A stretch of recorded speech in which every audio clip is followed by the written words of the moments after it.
Today we'll take a closer look at the fascinating case of APPIAH versus BIANI. This case exemplifies how the law can serve the greater good, particularly in safeguarding the rights and interests of vulnerable women and children. The case centered on the interpretation of Section 4 of the Interstate Succession Law, 1985 PNDC Law 111. A single crucial question had to be resolved by the court, that is an uncompleted house still a house?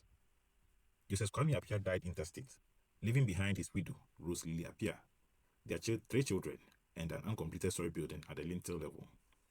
When the widow sought to have this structure vested in her and the children, the mother of the deceased, Madam Ama BIANI, opposed the move, arguing among others that the uncompleted structure was not a house, and further insisting that she had personally contributed to its construction. In response, the widow invoked the court's jurisdiction by originating summons, requesting a determination of 3 issues. 1.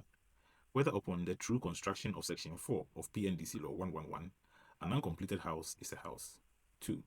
Whether upon the true construction of Section 4 of PNDC Law 111, the uncompleted house of the late Joseph Kwame APPIAH, being his self-acquired property, should devolve on the widow and children. And 3. An order that the house be given to Madam Lily APPIAH and the children of the late Joseph Kwame APPIAH.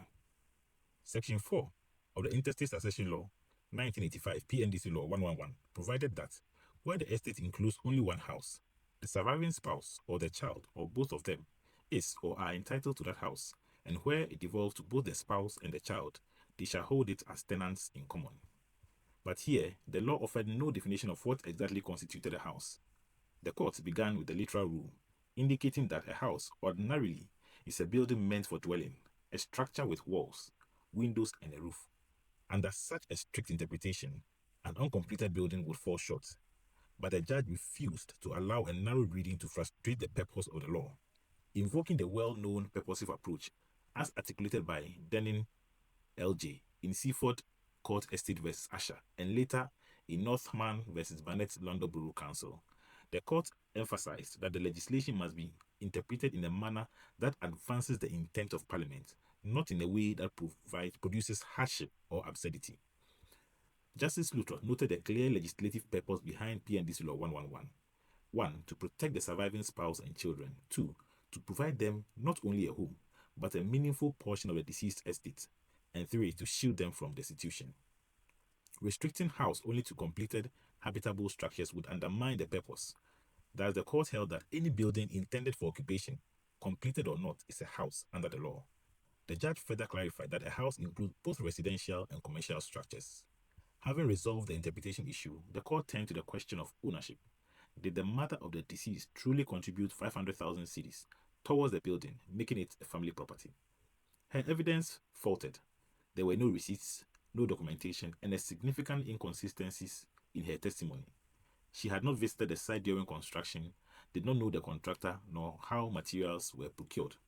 Moreover, she had earlier joined the widow in applying for letters of administration, listing the property as the deceased self-acquired asset without objection.